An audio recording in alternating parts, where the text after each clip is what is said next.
afternoon, everyone, and welcome to the SAEYLS Online Forum 2020. The purpose of this forum is to give presentations through Google Meet and to have an online discussion with other participants. The participants will investigate and conduct research based on the theme related to the category and present the results in this forum. Other participants can also ask questions during the Q&A session. First, please allow me to introduce myself. My name is Shreya and I will be the moderator for today's forum, Climate Crisis. Before we begin with the first presentation, I would like to give a short outline of our topic. 97% of climate scientists agree that human activity is causing a climate crisis throughout the world. We know it's happening: hotter temperatures, stronger storms, rising seas, and so much more, threatening the health of our families and the future we pass on to generations to come. The question we hope to answer in today's forum is what can we do about this crisis? Now, I would like to call upon our first presenter, Leong Chi, to give her presentation. And everyone, turn on your cameras.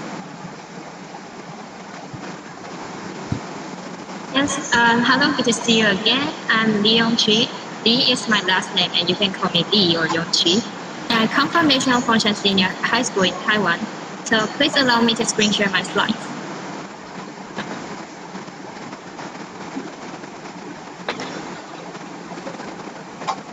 Today, the category I'm in charge of is climate crisis, and my research title is A Long Walk to Plastic-Free World.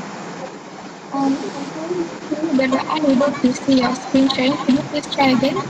Oh, sorry, I didn't screen share. Yes.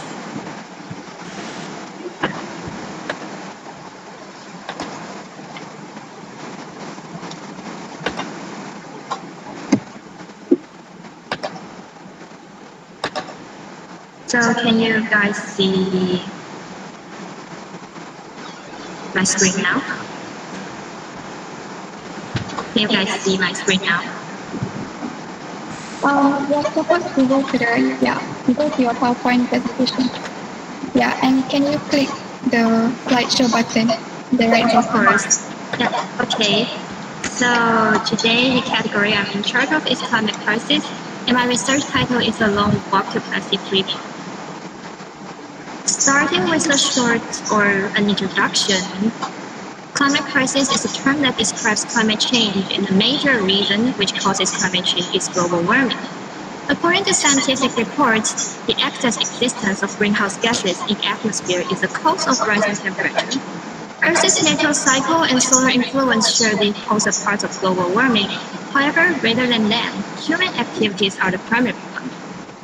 On Earth, human activities are changing the nature of greenhouse. Over the last century, the burning of fossil fuels like coal and oil has increased the concentration of atmospheric carbon dioxide.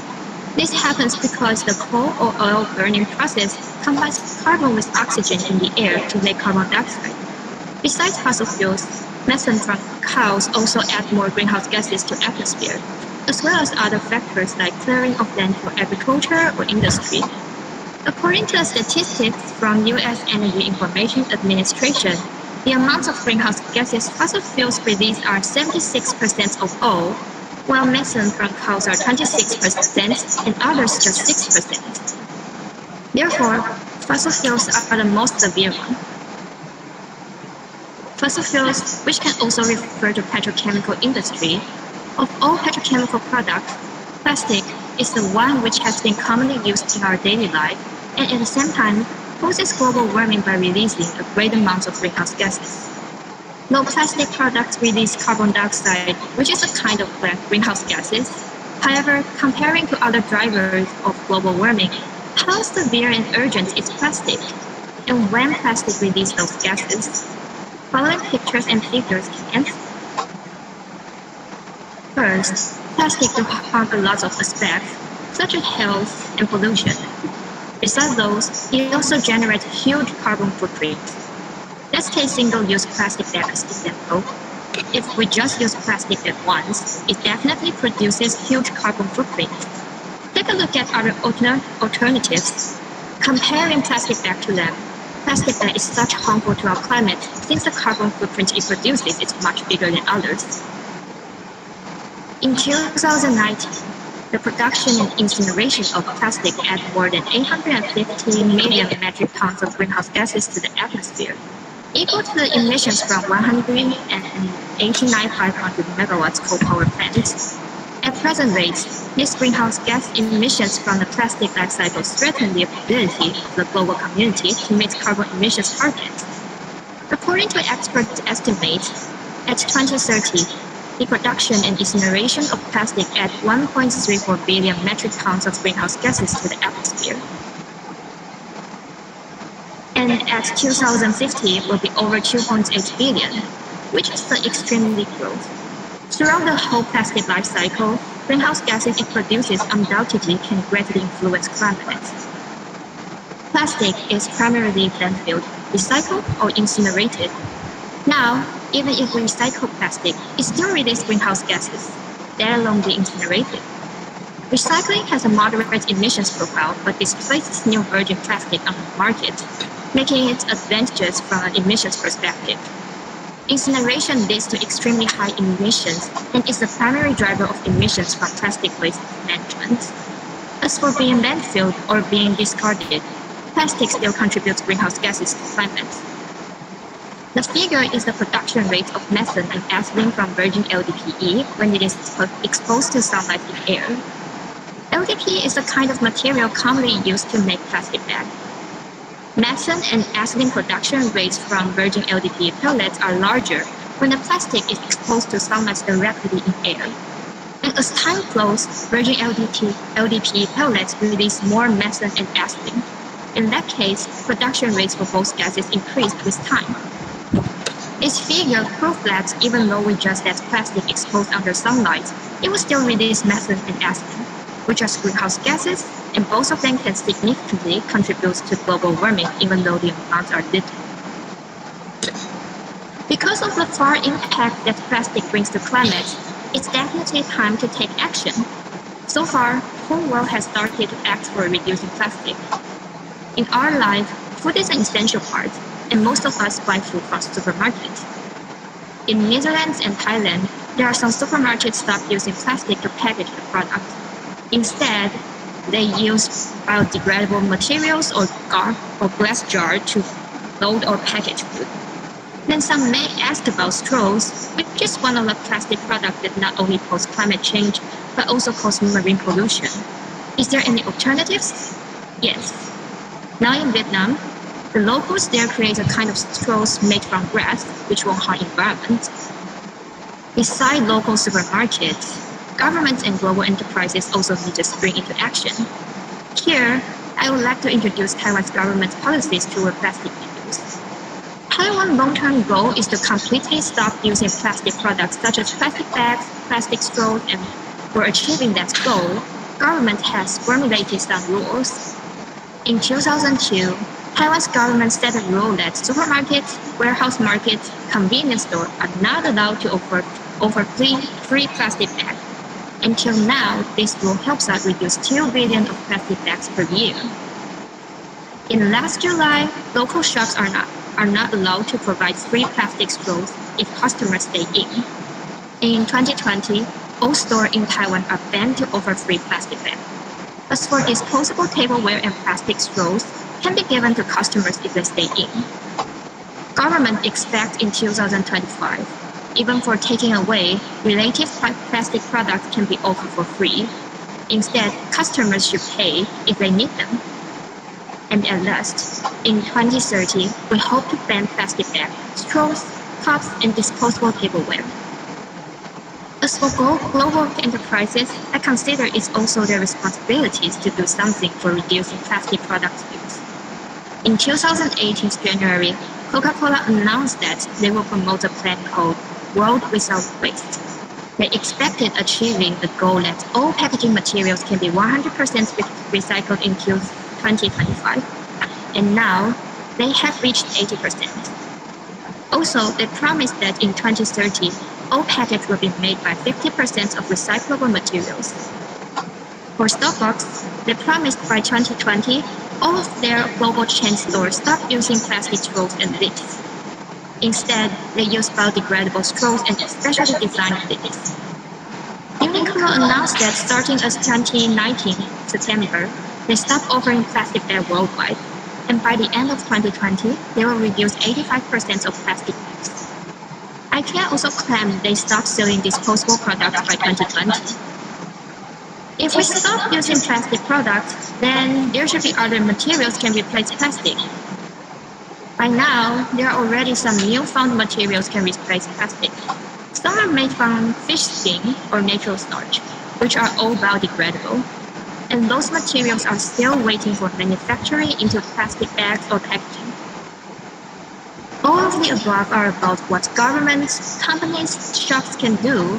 However, is there any way for us, as individuals, to achieve the goal of reducing plastic?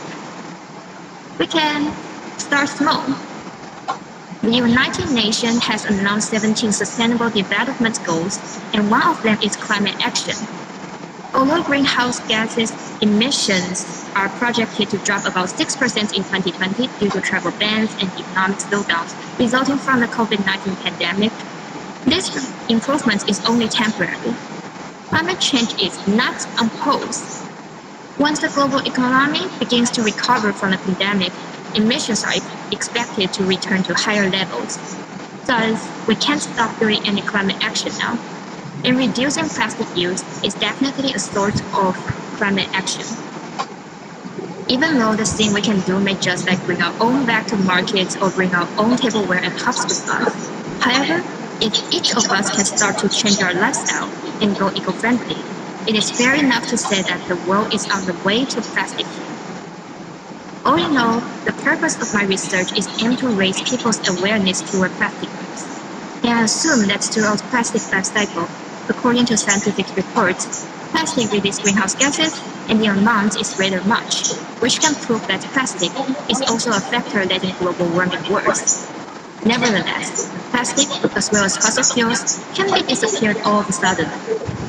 That's why the research title is called A Long Walk to Plastic-Free World.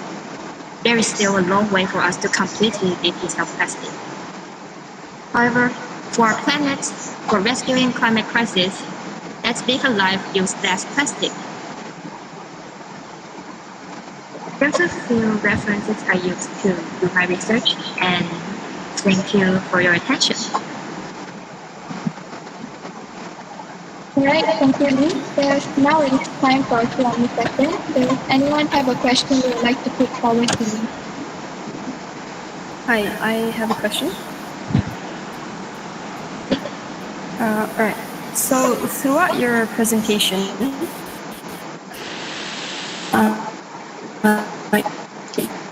you have stated how you can reduce plastic waste in the present and the future. My question: existing issue of plastic waste, such as the Great Pacific Garbage Patch.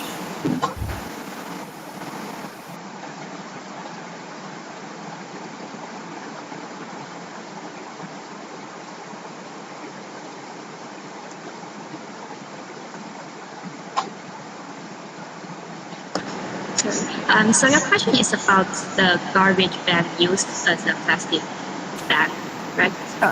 No, it's about how you've talked about how you can reduce plastic in the future and in the present. But my question is, how would you solve the problem with plastic that's already existing now? For example, in the Pacific Ocean, there is the Great Pacific Garbage Patch. So waste and plastics are there. And how would you combat that problem?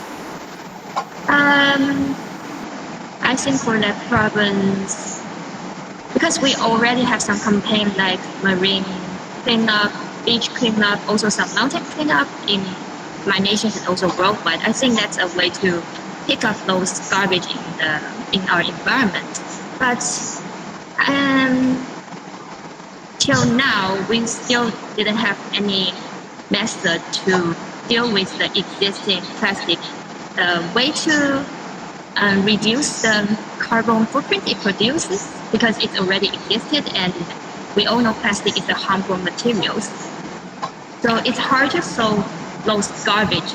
But I think the question is about we need to solve the problems of using it, such as we can educate people, like stop using plastic bag or use less plastic product. And that's the way, I think that's a way can really solve this problem. Hope I answered the question.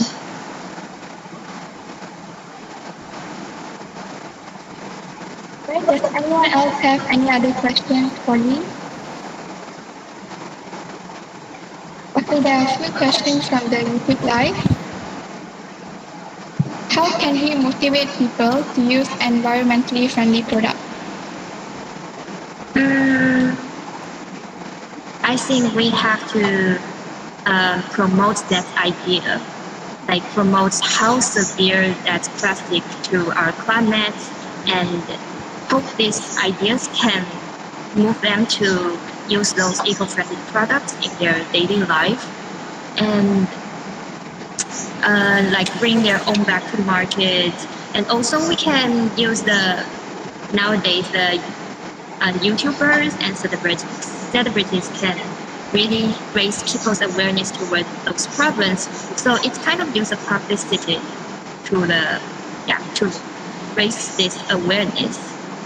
So maybe we can use the internet's power to promote the idea of reducing plastic use. Thank you for your answer. The next question: how do you think the COVID-19 outburst improved the environment globally?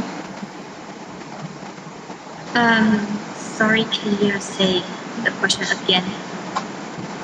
How do you think the COVID-19 outburst has improved, or how has it affected the environment globally? Because due to the travel bans, there's no flights, or let's say less flights in worldwide. So maybe there's less carbon dioxide released by airplanes. So it's kind of an improvement for our climate. And also for plastic use, sometimes companies offer some food or some goods on the train, on some public transportations. And if we don't travel or just stay at home, then of course it's kind of reducing the plastic product use. So I think COVID-19 is pandemic really that our environment's getting better, temporarily, but not for good.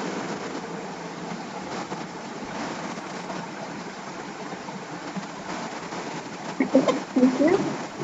The next question: what is your opinion on the effort of living a waste-free life, and would you consider making it a part of your lifestyle?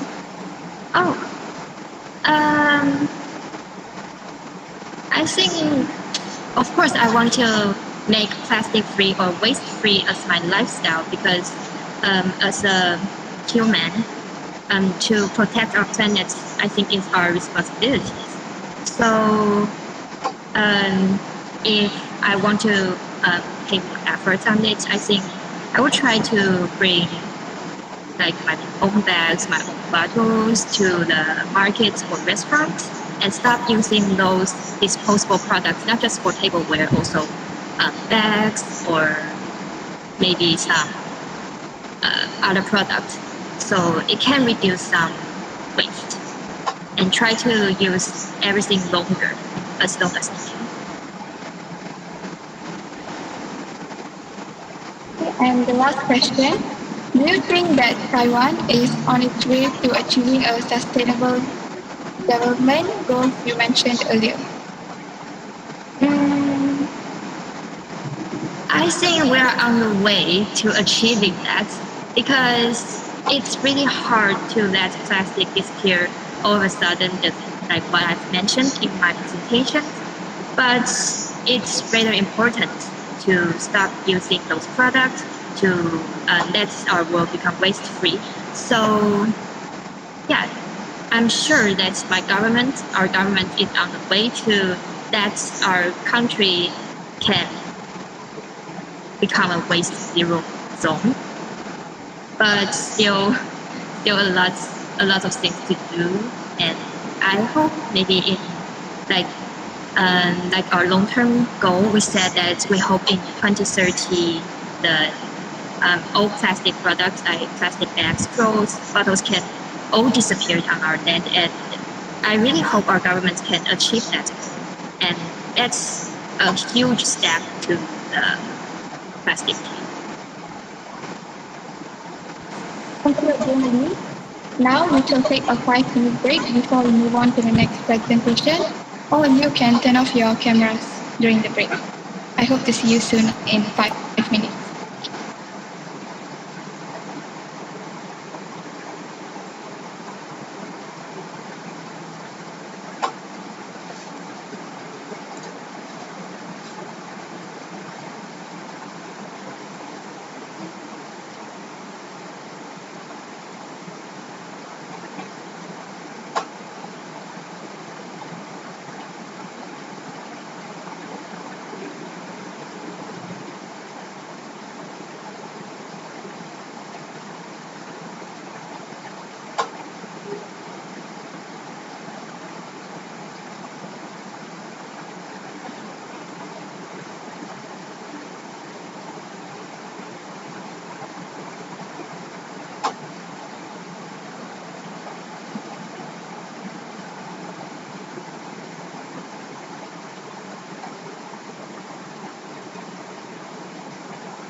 Okay, welcome back everyone. Now we welcome our second presenter, Nur Nashra binti Ahmad, to give her presentation. Good afternoon, everyone. My name is Nur Nashra. I'm from SMKP Sri Aman, Malaysia. Today, I will be presenting about seismic testing and its effects on the climate crisis.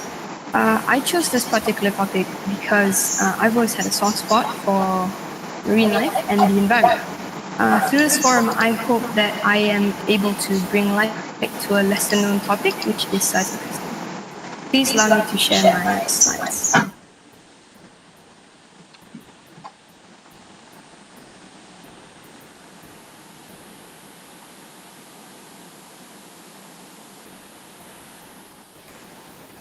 Is everyone able to see my slides? Yeah. Okay. Before I get into the effects, I would like to explain what it is, how it happens, how it's done, how loud it is, and where it happens. So, what is seismic testing? Seismic testing is a method used to search for oil and gas reserves. It uses high-powered air guns, thus acoustic energy, into the sea floor every 10 to 15 seconds. The echoes are then recorded using hydrophones and are processed to map the seafloor for oil and gas. Now, how loud are seismic blasts and where does it happen? Noise generated by seismic air guns can reach up to 256 decibels and is louder than a rocket and even a nuclear bomb. A seismic research vessel can tow multiple air guns to conduct seismic tests, and the noise can be detected underwater for almost up to 4,000 kilometers away. I have 3 examples of where it's done, the first being Timor-Leste. TGS, which is a geoscience data company, commenced a seismic test covering 50,000 square kilometers of offshore Timor-Leste. My second example is offshore Europe. The same company, TGS, will be launching a seismic test that covers the Norwegian Sea in a 5,600 square kilometer test. My final example is the Great Australian Bight. Although it has been delayed, TGS, which is another geoscience data company, has been granted permission to carry out a seismic test that covers 30,100 square kilometers, which is 80 kilometers from Port Lincoln and 90 kilometers west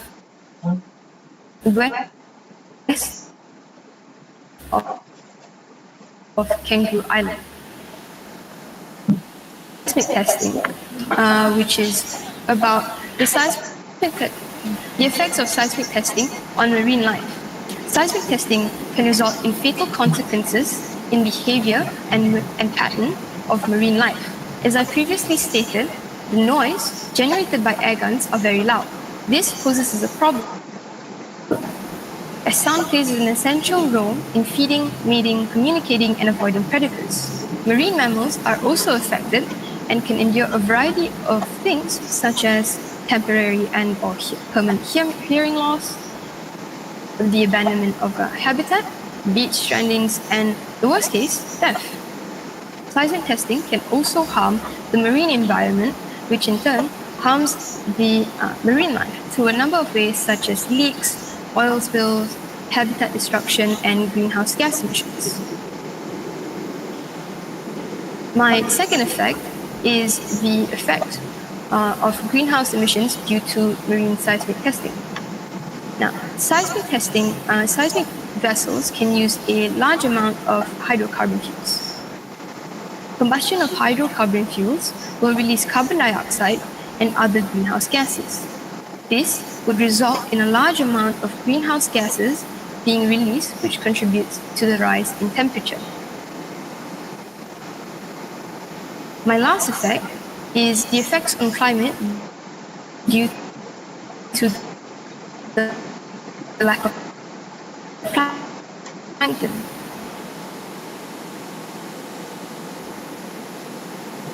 It emits in greenhouse gases. How this works is that atmospheric carbon dioxide is absorbed into the ocean and becomes dissolved carbon dioxide. This is then used by phytoplanktons for photosynthesis. Organic matter and dead organisms will sink to the bottom of the ocean, which acts as a major carbon storage system for carbon dioxide. The lack of plankton will decrease the amount of carbon dioxide sink, which would in turn would result in more carbon dioxide in the atmosphere. This would result and feed back to the global surface temperatures and will help in the rise of ocean temperatures and sea levels. Now, what can we do to prevent and stop testing? I have 3 main points. First, we can prevent seismic testing from happening by protesting bills that allow seismic testing. We can do either contacting your representatives,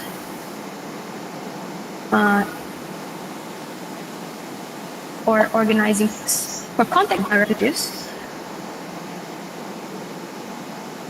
for example, SAEYLS for protesting and organizing peaceful protests. An example of this is in 2019, an environmental group called Climate Action Malaysia organized a peaceful protest in Kuala Lumpur, Malaysia, due to the government's lack of initiatives and policies to address climate change issues.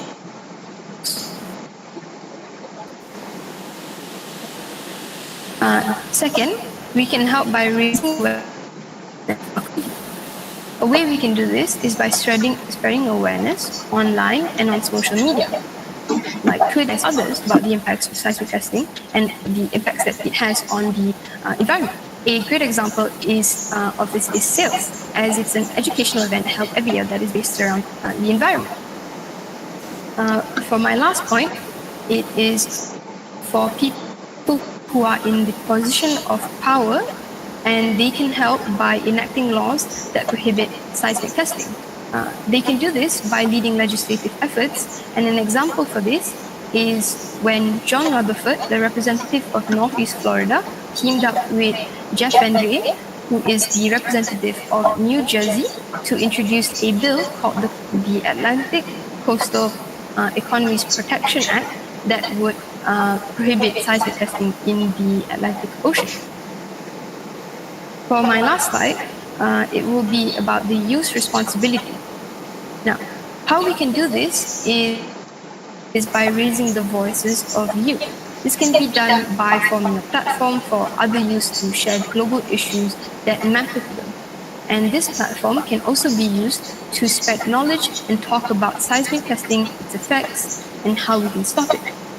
An example of a platform for youth is Voices of Youth, which is run by UNICEF. Next, the youth can also advocate for action on climate change. Examples of what the youth can advocate for is green energy, such as wind energy, hydro energy, and solar energy. By replacing oil and gas with green energy, we can reduce greenhouse gas emissions, and we will also slowly reduce the need for fossil fuel in the long run, which in turn reduces the need for seismic testing. Besides that, the youth can also advocate for better and stricter seismic testing policies, as stricter policies will ensure that seismic testing is heavily regulated and that marine ecosystems are protected. That's all for my presentation. I hope that everyone has learned something new from it. Thank you very much.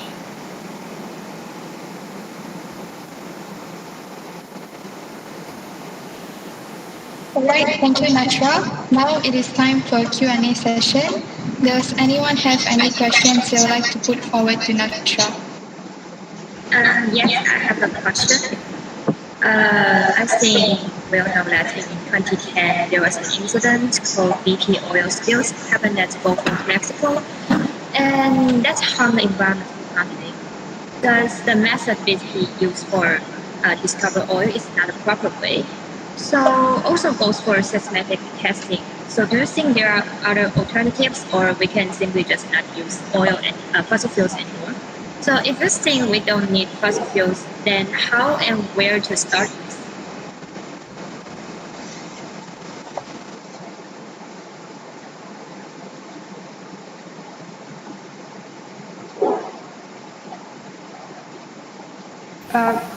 Pardon me, could you could you repeat your question? I couldn't hear the last part.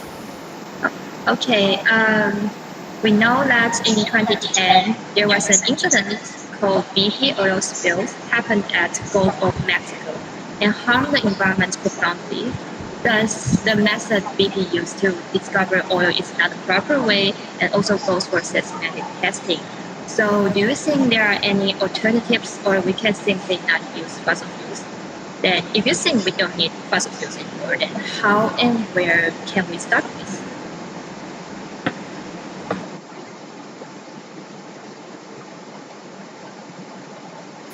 All right.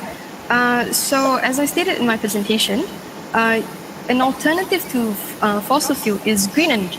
Green energy is renewable energy, and it's also beneficial in the long run.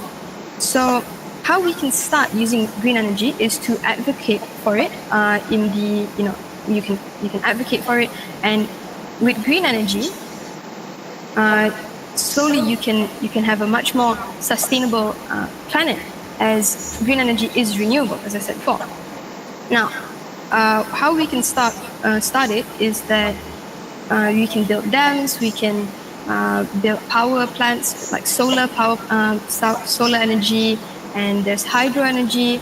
There's also wind energy and turbines that you can create. So with these, it's been known that it also generates a good amount of energy, and it's much more inexpensive compared to like coal or oil and gas energy. So also from like traveling, right, for transportations, we can also start using green energy because as you see, like Tesla, they don't use oil and gas or anything of that sort. No hydrocarbon fuels, no fossil fuels.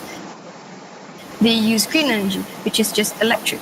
They're electric cars, and they're renewable, and they're good for the environment, as there's no greenhouse gases produced. Right, thank you for your answer, Nashra. Does anyone else have any other questions for Nashra? Okay, there's a few questions from the YouTube Live.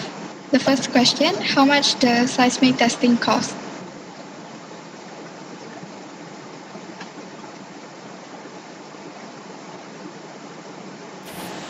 All right, so seismic testing costs $75,000, and this is per 1.6 square kilometers, and this is for seismic data.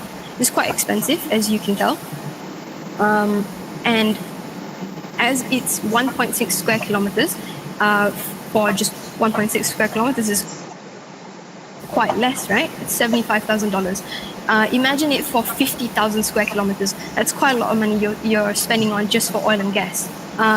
As I said before, the alternative to this is, of course, green energy, like wind turbines and dams.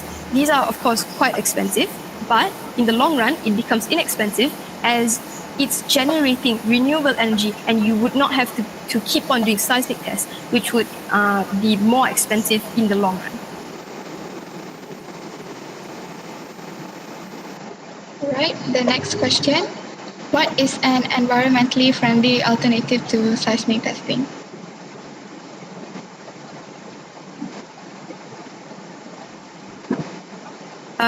So the environmentally friendly alternative to seismic testing, I would say there aren't any. As I've said before previously, the alternative is, of course, green energy because it's renewable energy. If you use seismic testing instead of trying to find green energy, what happens is that you only get oil and gas, and this isn't good because it ends up becoming greenhouse gases, which would feed back into the global surface systems, and you wouldn't want that because it would affect and contribute to climate change. So the alternative to seismic testing is to build wind turbines, dams, solar panels, like solar energy plants, and this would be a better alternative towards a much more sustainable planet. Right, the next question. Is green energy as accessible to these companies and people? It may be friendlier, but it is also known to be more expensive. That is why technologies like Tesla cars are more expensive than petroleum. What do you think about this?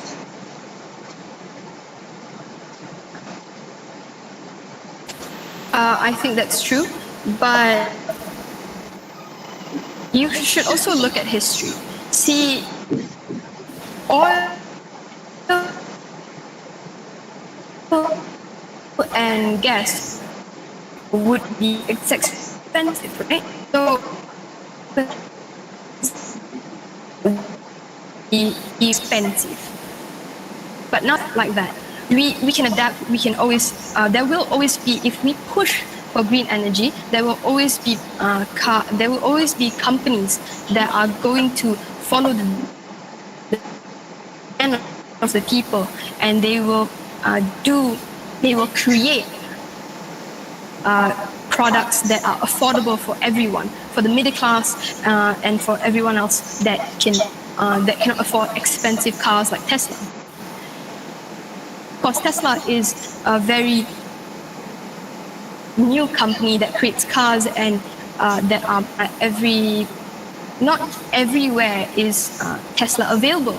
So, after a while, you will see that companies are pushed by the people. Their demands are for that green energy so that the world is sustainable, and they will adapt and they will work towards a greener future. Thank you for your answer, Nashra. The next question. How do we let our leaders or politicians know about the dangers of seismic testing? Right. So, how we can, make sure that the leaders understand our feelings towards seismic testing and how it's affecting the marine ecosystem and also our environment is, of course, by advocating and voicing out our concern. We can send before you can contact your representatives, and your representative will bring the issue forward to people in parliament. So, and besides also organize peaceful protests. And with peaceful protests, you can rally up a lot of people, and people will protest for better policies and to make sure that the government understands that we as the people, we do not want seismic testing because it's bad for the environment. Not only is it bad for the marine ecosystem, it's also bad for the climate crisis, which would be something that the government should be worried about, as you wouldn't want your people to suffer. So things that you can do is like protesting and contacting your representatives, and you can voice out your concerns there.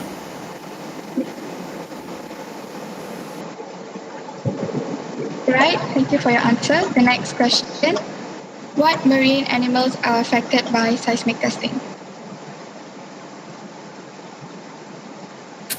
So, for example, examples of marine animals that are affected by seismic testing is like cephalopods, like octopuses and squids, crustaceans, shrimps and lobsters, and marine mammals like pygmy whales, dolphins, and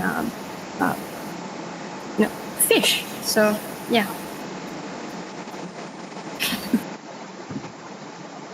Thank you, Nashra. Now we shall take a 5-minute break, and then we will meet in 5 minutes to continue on to the next presentation. Just a reminder that you can turn off your cameras during the break.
Alright everyone, the break is over. Please turn on your cameras. Now we welcome Georgine Rees to give her presentation. A pleasant day to all of you. My name is Georgine Rees Perez, and I'm an incoming grade 12 student at Philippine Science High School Eastern Visayas campus of my country, the Philippines. Please allow me to share my presentation slides to present my presentation on the climate crisis.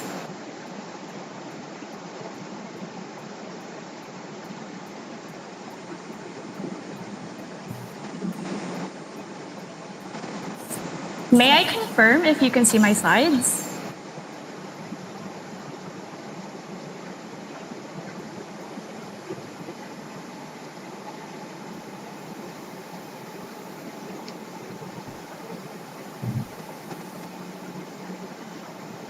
Yes, we can see your slides. Okay, thank you. Climate change has proven itself time and time again to be a pressing issue.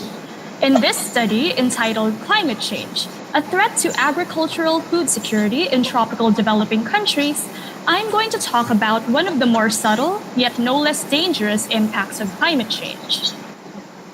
The areas surrounding Earth's equator typically experience tropical climates, making them ideal for the growth of many crops. However, these areas are more vulnerable to climate change because of their closer proximity to the equator, causing higher temperatures compared to other parts of the globe. Those that are especially susceptible are areas in Southern Asia, Southeast Asia, and Africa, as shown here. This is dangerous, since these places are home to a high number of developing countries. As a matter of fact, one map provided by the United Nations showed that the 50 least developed countries, with the exception of Haiti in South America, are all located in these areas. Developing countries have limited capacity to mitigate the effects of climate change due to high vulnerabilities and insufficient resources. So an area with so many developing countries being most vulnerable to climate change poses a large problem. Tropical developing countries are particularly dependent on agriculture for food security and economy. However, agriculture has been identified to be one of the sectors most susceptible to the effects of climate change. It relies heavily on weather patterns, since crops need to be grown under very specific conditions. However, torrential rainfall often results in floods that wash away growing crops. Those that aren't are usually left damaged. Increased rainfall also causes fertile soil to become waterlogged, which means that soil becomes so oversaturated with water that it leaves no more room for air, causing plants to die because their roots need air to function. Drought causes water scarcity. Most crops need a generous amount of water to survive, so water shortage in farms can also lead to lack of soil moisture, leaving crops dehydrated. Soil quality is also massively impacted, since dry soil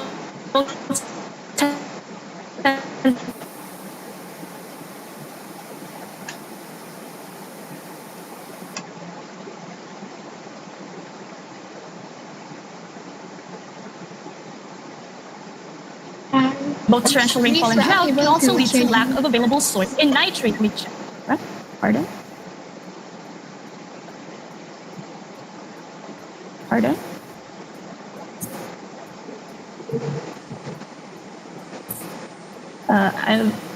I guess I will continue. Continue. We couldn't hear you earlier. In which essential nitrogen-based nutrients are taken away by excess water as it drains.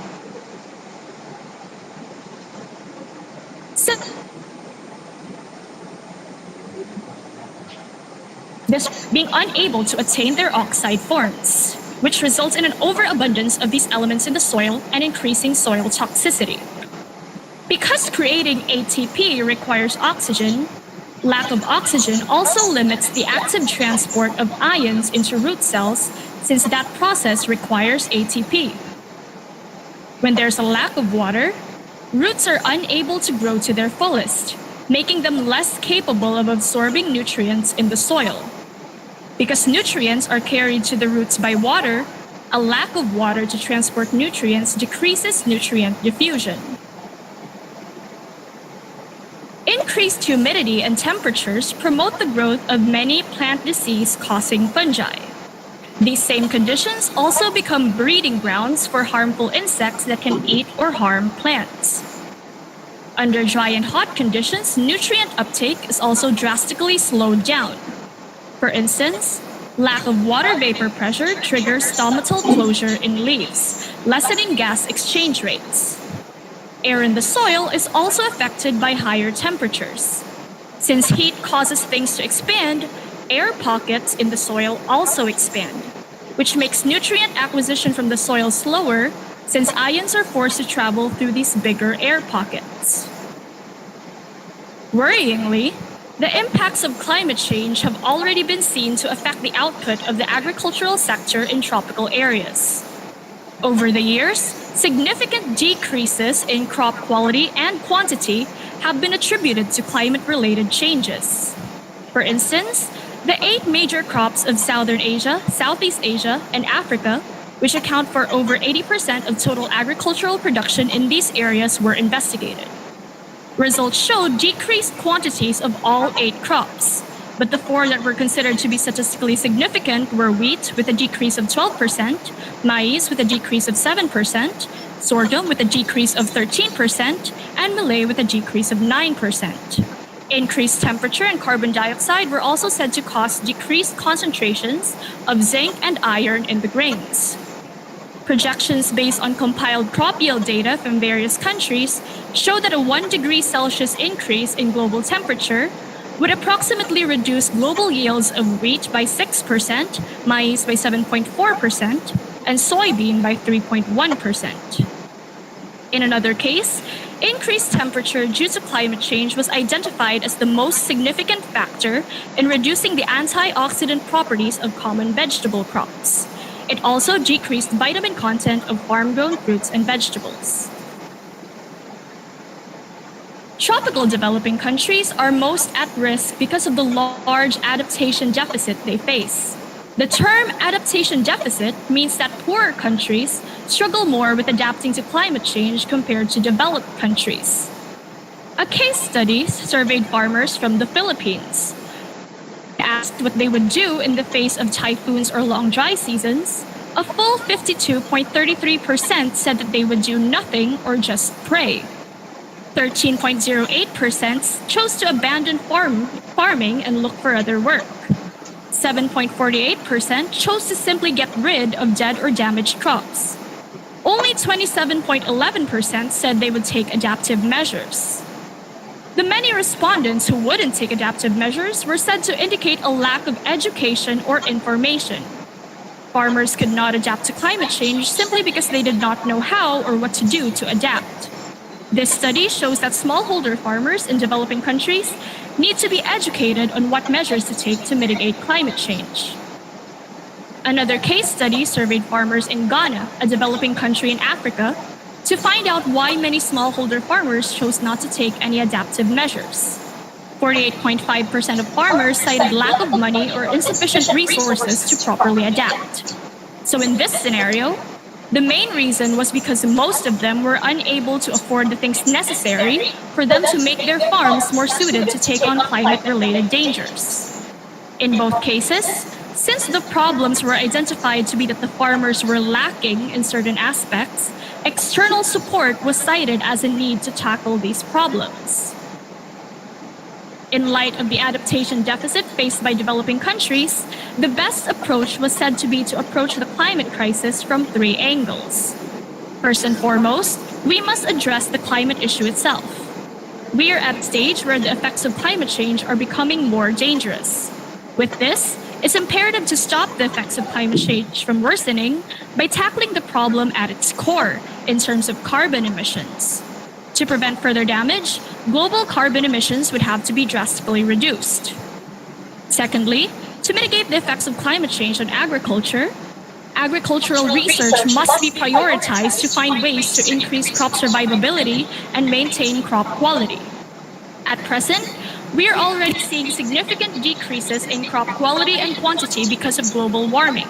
So research to solve this problem is badly needed.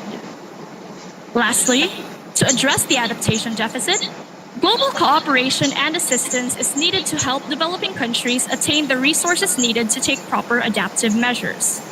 Tropical developing countries play a large part in world agricultural output, since many crops cannot survive in colder climates.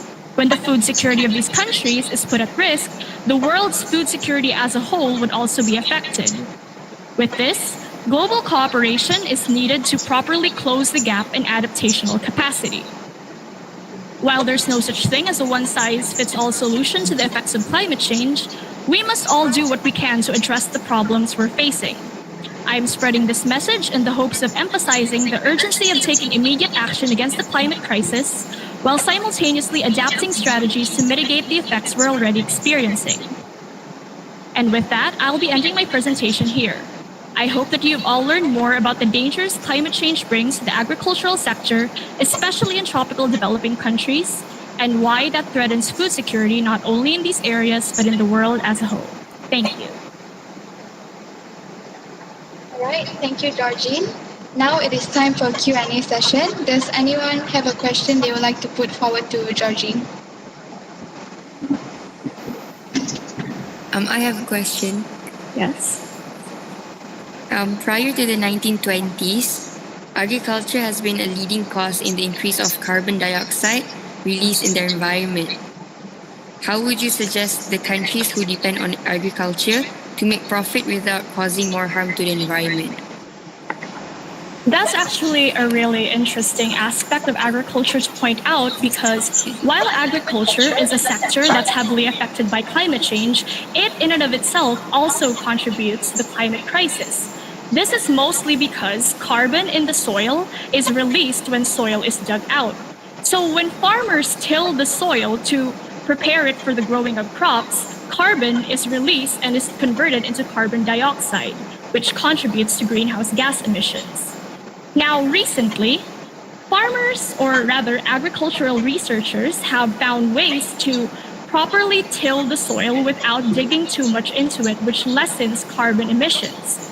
Furthermore, greenhouse gas emissions can also be affected by over-fertilization or using inorganic fertilizers.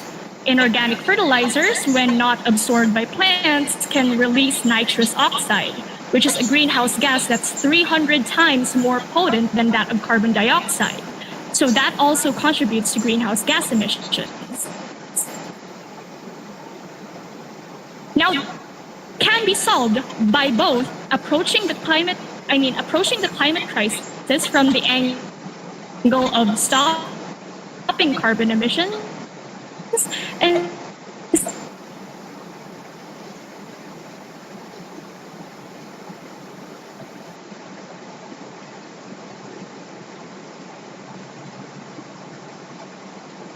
farmers tackle them that need to be taught or given access to equipment and information on how to and simultaneously they need to be encouraged to switch to organic fertilizers while taking care not to over-fertilize their plants. Did I answer your question? Yes, thank you. Does anyone else have a question for Georgine? Okay, there are a few questions from the YouTube Live.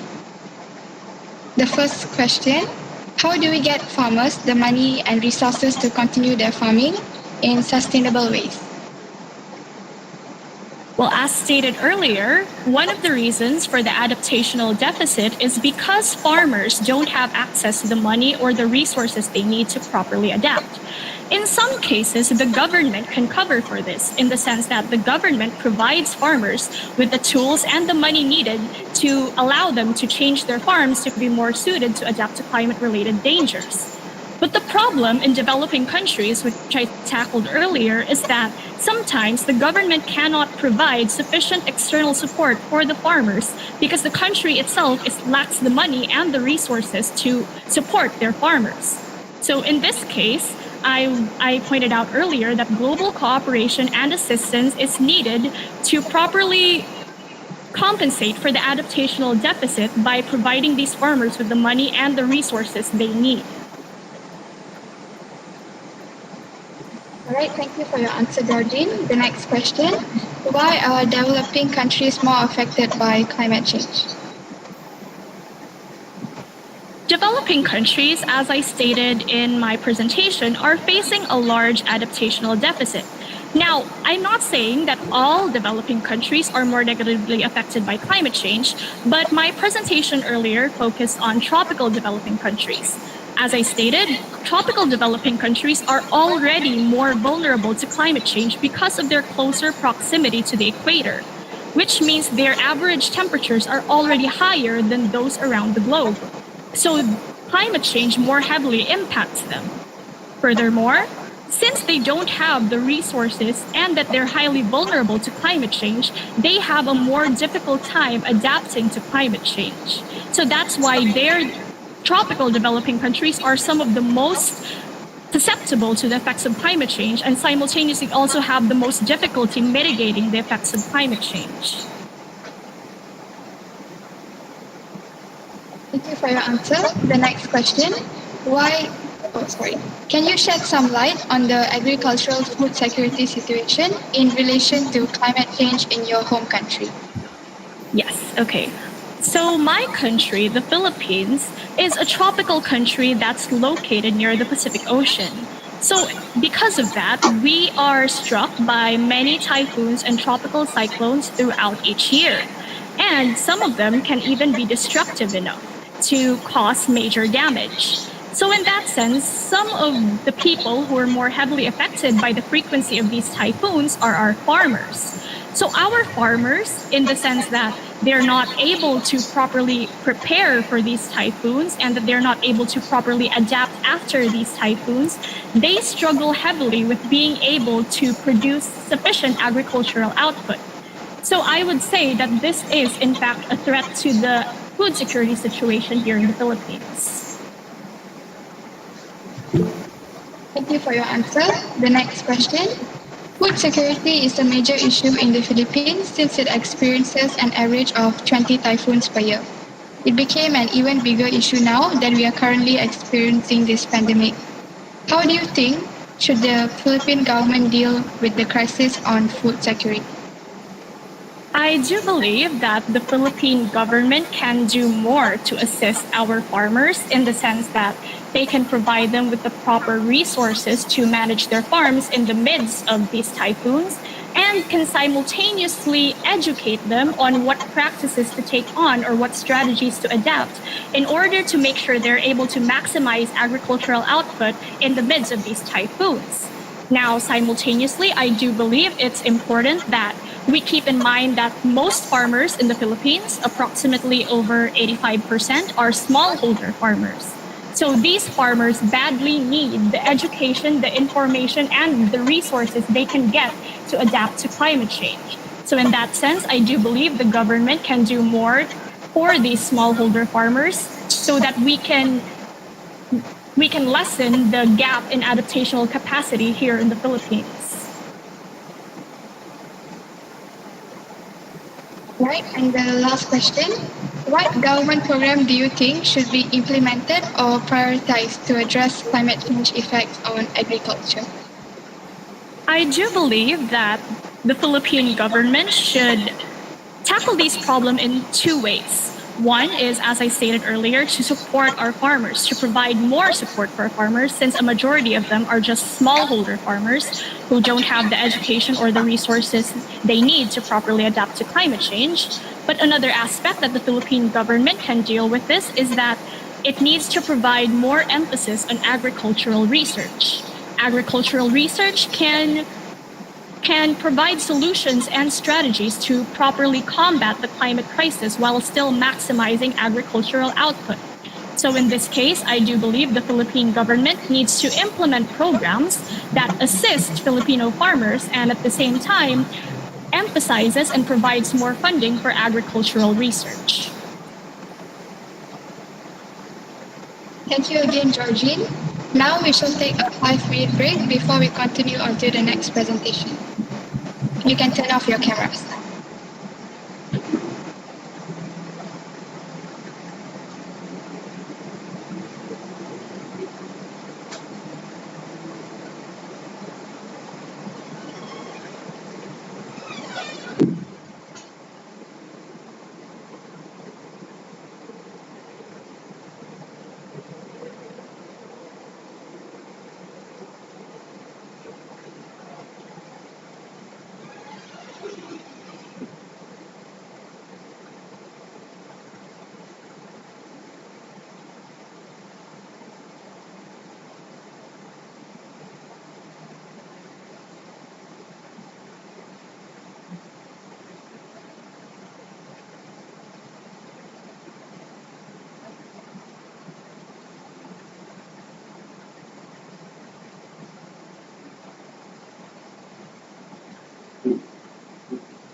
Alright, everyone, the 5-minute break is over.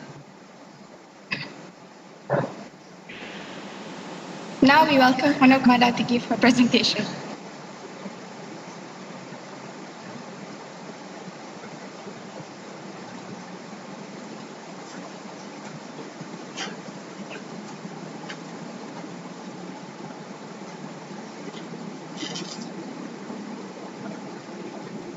Honoka, could you please unmute? We can't hear you right now.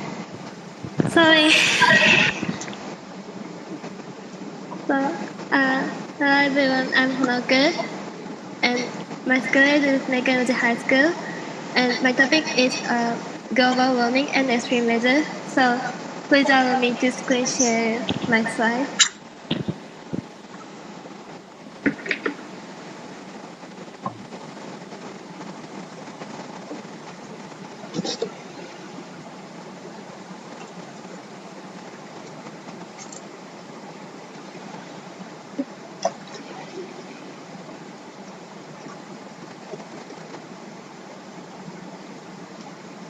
So can you see my slide?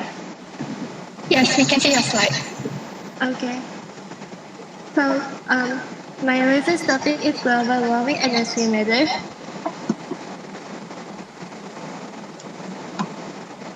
So I chose this topic as my topic because in these days I heard many news about the extreme weather and I experienced some extreme weather as well. And I feel it happens more frequently than before. And I was wondering what makes it more happen so often. And I assume that these extreme weather happen because of the global warming. So for this reason, I mainly focus on global warming and extreme weather. So there is a certain connection between global warming and extreme weather. And many of the weather which got in this day, some are affected by global warming. Today I picked up 3 extreme weather, and that happened in the last few years, and talk about how these events that relate with global warming and what can we do to make it better. So I'll move on to first extreme weather, which is called typhoon. Typhoon is one of the extreme weather which happen more often and which become even worse due to global warming. First, and before I'm going to talk about how it makes more worse, I'm going to talk about how to happen to typhoon. So the strong, so first strong sunlight warms the air contact with the sea surface and raises the temperature. And at this time, water vapor supplies from the sea, and the moist and warm air rises to form clouds. At the center of clouds form, warm air rises upward so that the air becomes thin under the cloud, and air goes responding to from vortex. The large vortex is typhoon. During the typhoon state, heat is released when clouds form, which becomes the energy source of typhoon. As the global warming progresses, the temperature and sea water temperature rise, and the evaporation of seawater increase, so more steam in the atmosphere is released and more heat is released. So it is said that the typhoon becomes more stronger. In fact, typhoons are getting stronger year by year as the damage is bigger and bigger. Last year, typhoon number 19 hit in Japan and the size of it was the 4 to 5 times larger than the conventional one. And if the global warming progress, like typhoon more, it is said that typhoon have more power than before. So as the power of extreme weather has increased in these days, damage caused by recent extreme weather has increased. As a result, the frequency of hearing extreme weather news has increased. Some of you might wonder if increase damage the only reason about the hearing extreme erosion news more frequently than before? Probably not. So next, I'm going to talk about the happens more often because of the global warming. So now I move on to the next example, which is occurred more often due to progressing of global warming. It is heavy rains and flooding. In fact, heavy rain is increasing. In Japan, heavy rain, which is said to occur once every several decades, has occurred 60 times in just 7 years. Also, according to this new report, flooding and heavy rains rise 50% worldwide in decade and are now occurring at the rate 4 times higher than 1980. There are many opinions that one of the causes of the increasing heavy rainfall is the increase in water vapor in the atmosphere due to global warming. The amount of water vapor that can be contained in the atmosphere is determined by its temperature, and it's generally said that the amount of water vapor that can be contained there increased by 6 to 7% 1 degree in increase in the temperature. Therefore, it is said that the global warming raised the temperature and the entire globe. The amount of water vapor contained in the atmosphere increased, making heavy rainfall easier than ever.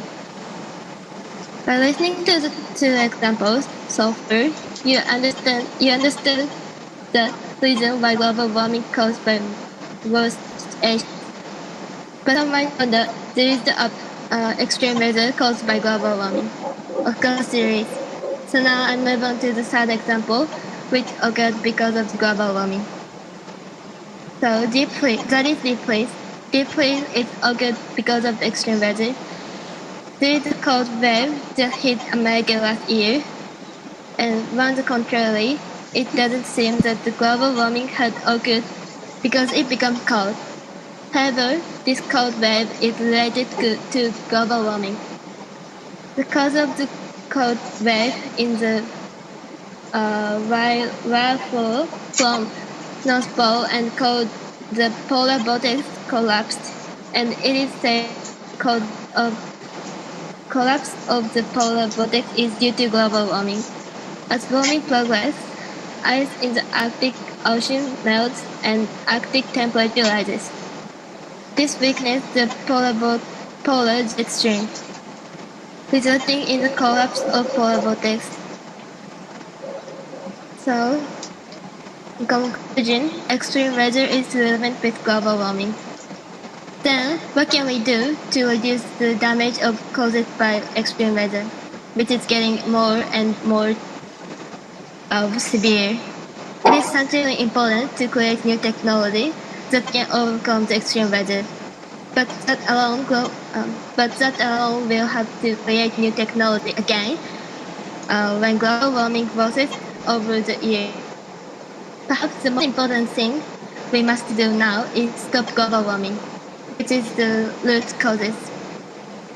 Stop global warming is difficult maybe it's hard, but there are so many things that we can do. For example, we can stop using global warming, or using not using the plastic straw.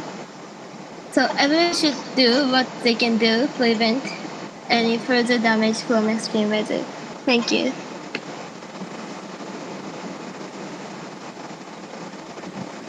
Alright, thank you, Honoka. Now it is time for Q&A session. Does anyone have a question they would like to put forward to Honoka? Anyone? Alright, there are a few questions from the YouTube Live.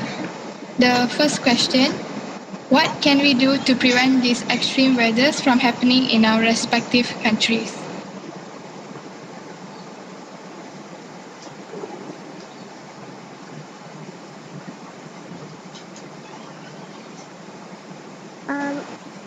Actually, we don't have any technology to prevent the extreme weather, but we can do to reduce the damage of the extreme weather. For example, if we had extreme weather, before we have extreme weather, we need to prepare what do we bring when to go, what where to go when we have the extreme weather, or we need to decide what to bring or what to do before it happens. Yeah. Thank you for your answer, Honoka. The next question: how are Japanese youth trying to solve the problem of extreme weather?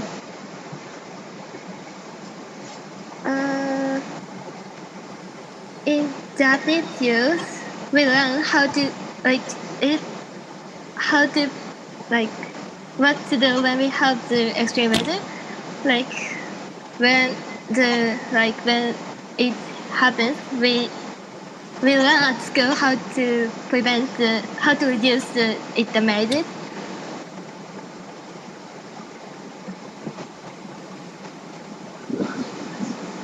All right, thank you, Honoka. I'll question: how serious is extreme weather in Japan? Um, in, Recently, it becomes more severe situations. Like, so as I said before, like it it hit in Japan. It hit typhoons like 3 times or 4 times in a year. But recently, the typhoon is getting more bigger and it moves more slower. So it's getting more severe situation now. Yeah. Did I answer the question?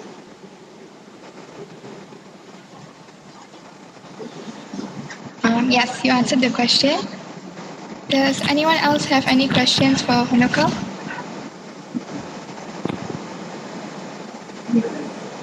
I have a question for Honoka. Okay, thank What you. are the steps taken by the Japanese citizens to curb natural disasters or extreme weather in Japan? Okay.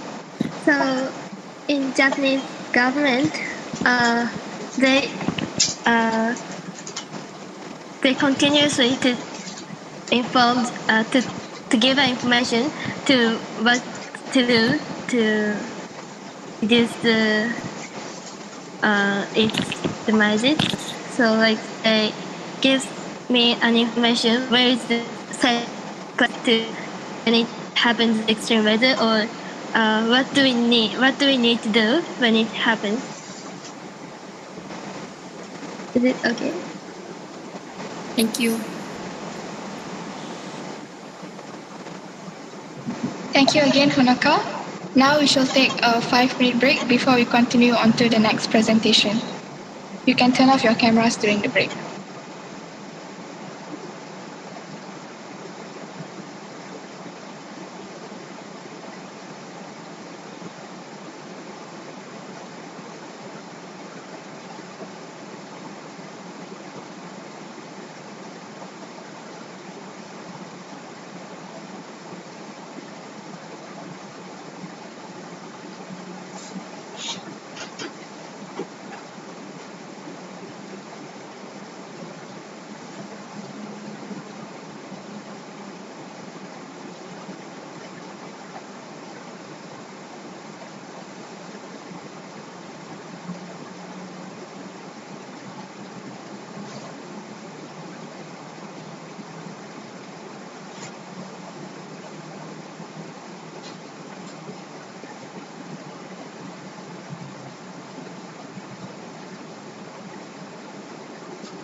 Alright everyone, the 5-minute break is over. Please turn on your camera.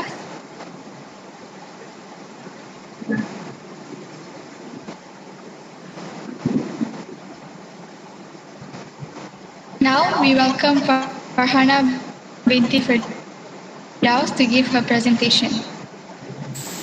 Good afternoon, everyone.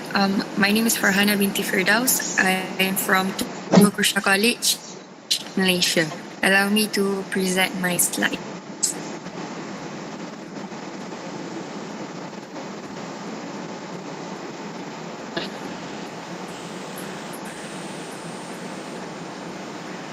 Can everybody see my slides?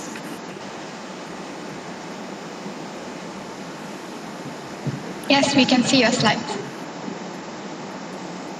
All right.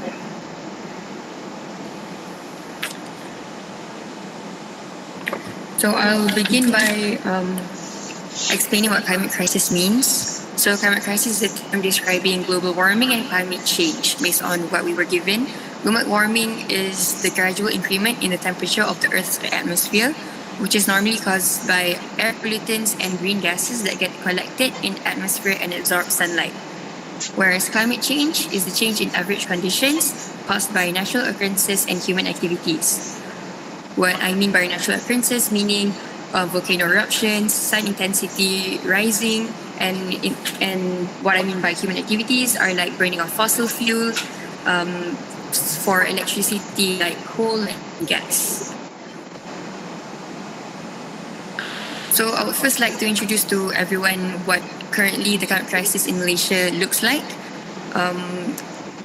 Briefly, climate crisis in Malaysia is the increase in temperature during the day, more rainfalls, storms and floods, and land erosion as a result to this rise in sea levels. From what I've presented about climate crisis in Malaysia, we can also relate to climate crisis around the world. For example, Australia, which is prone to more extreme heat, bushfires, drought and longer forest seasons. Pakistan, increased variability of monsoons, the likely impact of receding Himalayan glaciers on the Indus River. And Africa, who are facing higher temperatures, drought, changing rainfall patterns, and increased climate variability. So basically what I'm trying to showcase here is that the things we are facing in terms of climate crisis isn't something strange everyone is facing. Climate crisis is something everyone from around the world is facing. It's a no-brainer that this issue is something that is inevitable and that not everyone is part from or anyone is part from. It's not a matter of some countries are safe from climate crisis or some continents are safe from climate crisis. Climate crisis is an issue which is faced globally. And according to the US Global Research Program, climate crisis causes to changes in distribution of precipitation, including rain and snow all around the world, which means wet regions get wetter and dry regions get drier in a simple way. Shifts in large scale or movement bring to dryness, which is why we see countries like Africa facing high temperatures and more and longer droughts. So for example, when I say this, droughts, heat waves, storms are more frequent in other countries, are getting more severe in other countries when climate crisis becomes more of a serious issue. Also, higher global temperature would also lead to higher water temperature, when we would also see not only the sea level is rising, but also the temperature of the seas are rising, which will also cause to stronger hurricanes in some parts of the world. So these are just examples of climate crisis around the world and where I'm coming from, and to show that what we are facing is somewhat similar and we should take action together, because because an issue like climate crisis requires collaborative effort to overcome and combat climate crisis. So the effects of climate change. The main effects of climate change which I have showcasted today would be food. Based on my presentation, although agriculture practices may be adaptable. Changes in temperature, water stress may interfere with the growth of crops and food sources. What I mean by changes in temperature and water stress and the things we're facing that will affect our food is, for example, soil degradation, which limits the amount of carbon the earth is able to contain. Other than that, erosion. Erosion causes food to be lost or wasted, and it limits the availability of and quality of water for drinking and agriculture. The next is health. Based on our presentation, the change in environment is expected to cause more heat stress and increase in waterborne diseases, poor air quality, and diseases transmitted by rodents, insects. What I mean by this is climate crisis also gives an impact to people's health because, for example, for extreme weather like extreme heat, cardiovascular and respiratory diseases are more prone to happen to people in areas that have heat. For example, when rise in sea level occur, it also destroys homes, medical facilities, and it heightens waterborne diseases. So it has also been approximated that from 2030 to 2050, climate change is expected to cause approximately 250,000 deaths per year from malnutrition, malaria, diarrhea, and heat stress. The other main effect of climate change, which I've stated in my presentation, is economic disruption. Climate change threats economic stability as it disturbs productivity and leaves the society into think of costly alternatives. What we should do is to make economic output between the world's richest and poorest countries to grow wider. So because climate change happens all around, it leaves the citizens in a country to think of costly alternatives and to think of other changes of lifestyles. They have to change their lifestyles to some might say a greener lifestyle, but it could also be a more costly lifestyle. So in that way, it would also for small developing countries affect their economy as more cost is needed to support people who need to change their lifestyles.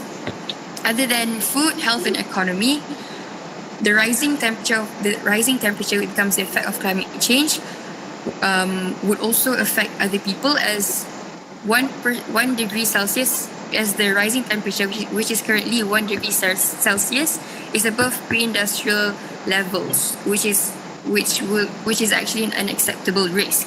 This will make the global temperature of our global temperature higher as climate crisis increases the global temperature to at least 1 degree Celsius. Also, glaciers, ice sheets in polar and mountain regions are melting faster, which will cause 2/3 of the world's cities, around 5 million of the population, are at risk of sinking. The other effect of climate change is international peace and security. Why I say this is because climate crisis heightens competition for resources like land, food, water, and socio-economic tension. This will cause to a mass displacement. Also, droughts in Africa and Latin America, also which relates to international peace and security, also raises conflict and political unrest and violence. An example for this is that the World Bank estimates more than 140 million people in South Asia, Latin America, Sub-Saharan Africa will be forced to immigrate within their regions by 2050. That is the effects of climate change. The next thing I'll be presenting is what we can do. So I've divided what we can do, as in what the youth and general public can do, to two main two main divisions. So one would be activism, change stubborn minds, and introduce desire for greater good in the environment. People with power, or people with that can have their voices heard, can start to, in a way, politely protest or give or like start protocols and things that people can adapt to. For example, there are activists we see today that are speaking up for environment rights and what they can do to help sustain our environment. For example, Shubendu's tiny forest. He is an average person, but on the fall of 2015, Shubendu Sharma traveled to Netherlands to plant the first tiny forest of Europe. He grew this tiny forest, which benefits communities beyond impact on biodiversity. It helps with people's mental health, reduces air pollution, counter the phenomenon of heat island in cities. Small things like this give people the power to overcome climate crisis and help the environment to a better, stable, more condition.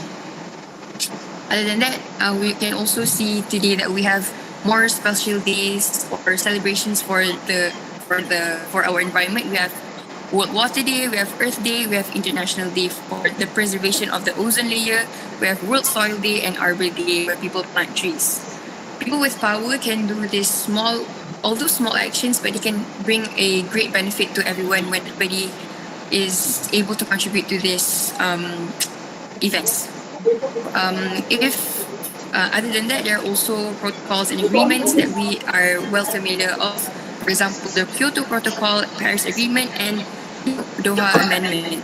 These protocols and agreements are things that the bigger power have done to limit and reduce greenhouse gases emissions, to address climate change, and to combat climate change as a whole, as citizens from all around the world. Other than that, for normal average people like students or any other people who don't think they have the right, they don't think they have enough power to they don't think they have enough power to combat climate crisis, we can still contribute to helping the environment by change of lifestyle. For example, consumption. Offer a more energy saving and organic food diet lifestyle. What I mean by this is, as students or as people in the citizen, if we don't think we can contribute that much, we can at least change our lifestyle or our way of thinking or mindset to a more environmentally safe lifestyle. For example, we can opt for alternatives in daily lifestyle. For example, electricity, you can change source to clean energy. We can change our source of electricity to clean green energy. We can switch our normal light bulbs to LED light bulbs. We can plant trees where we're living and line dry our clothes to avoid from consuming too much energy from a normal average dryer would. We can also apply change in lifestyle in terms of diet. Meat and dairy products are known to contribute to 14.5% of climate changing gases. So cutting out carbon-based meals or like carbon-heavy meals can help to environment, even though we think it as a small action. No action is too small in order to save the environment. Other than that, what we can do on our daily routines is in terms of transport. Transport accounts for 34% of households' carbon footprint. So we can opt for carpools, we can cycle, we can walk as a alternative to transportation to any destination we go on a daily basis. So with that, I conclude my presentation on a note that climate crisis is something that the whole world is facing. Nevertheless, it's not climate crisis is something that the whole world is facing, and therefore citizens from all around the world have to contribute to overcome and combat climate crisis and to live in a much more stable and environmentally comfortable world. So, in conclusion, climate crisis is something we all have to work together with everyone around the world to overcome climate crisis. Thank you. That's my presentation for today. All right, thank you, Farhana. Now it is time for a Q&A session. Does anyone have a question they would like to put forward to Farhana? Yes, I have a question for her. It is said that what we are currently experiencing regarding the climate crisis is the result of greenhouse gas emissions from previous generations. With the current situation being as it is our generation doing enough to potentially reverse climate change, or are we forced to simply adapt to its effects? Thank you, Georgine. In my opinion, no. I think that our generation isn't doing enough to potentially reverse climate change because to take it to a scope of social media platforms, we don't see our generation today posting about climate crisis and the importance to combat climate crisis on Facebook, Instagram, or Twitter. We don't really see people posting about or preaching about the importance of saving our environment on a daily basis. Instead, we only see it on special days like on Earth Day or any typical days that only somehow only on those days people suddenly become environmental activists and suddenly preach about the importance of climate crisis. On a larger scale, however, to those who actually realize the effects of climate crisis and climate change, they will take bold collective action by pushing the government to take action and reduce carbon emissions that contribute to climate change. So there are some people who are not really doing much, but there are also some people we have to acknowledge that there are also some people who are also supporting activists. They're protesting, they're having rallies and campaigns running and getting their voice heard. But everything depends on one's beliefs and principles that an individual holds on to. For example, we do know that's important to educate. We know it's important to educate citizens in Malaysia or any country in the world about climate crisis. But there are also some people, like I said, there are also some people who don't bother. But all in all, our generation is not doing enough. But to those who are doing enough, there aren't a lot of people who are doing enough. But overall, our generation isn't doing enough. Therefore, we are not forced, but we are slowly accepting the effects of climate change. I hope that answers your question. Thank you. Thank you for your answer, Farhana. There are a few questions from the YouTube Live. The first question, what is the situation of the climate crisis in Malaysia? Okay, as I said in my presentation, the situation of climate crisis in Malaysia is currently heavier rain, stronger storms, but as in before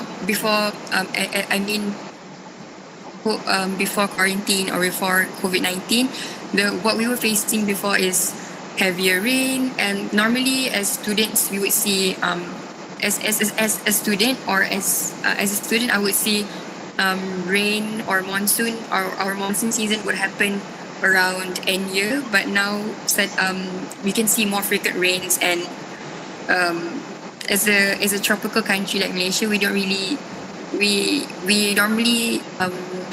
normally feel hot and humid all year because that's our season, but now we tend to see more rain, see more storms, and heavier rains and storms too.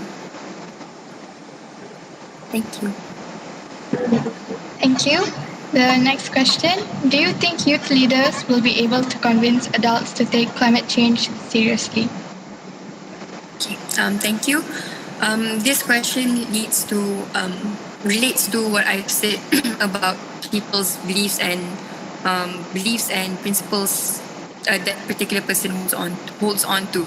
There will be people who accept people like Greta Thunberg's opinions and her thoughts on climate crisis or about our environment, but there will also be people who don't bother, or who don't who don't who don't give a positive attitude or give positive results to positive answers to Greta Thunberg or any environmental activist. So I think youth leaders like Greta Thunberg, there will be people who oppose, and there will be people who are willing to hear what she's talking about. But in my opinion, it's pretty convincing. What she's sharing is pretty convincing, and I hope that people who I'm aiming towards people who don't really bother about climate crisis are willing to have a change in mindset and change how they perceive people and youth leaders like Greta Thunberg. It doesn't matter what generation or how old you are, but it depends on the message she's sending. And I believe that her message is something that not only adults but even any generation has to be willing to hear and take in mind for. That's it. Okay, thank you, Farhana. Thank you. It seems like our forum for the session has come to an end. First and foremost, I would like to thank all of the panelists for providing your insightful views on the topic climate crisis. I would also like to thank everyone who is attending this forum right now. We hope that it has benefited you in some way or another, and we hope to see you in the next session tomorrow, Youth and International Cooperation. I would also like to request for all the participants to stay on a little longer after the live session is ended to take a group picture for remembrance. Okay. Thank you, everyone. Bye. Thank you.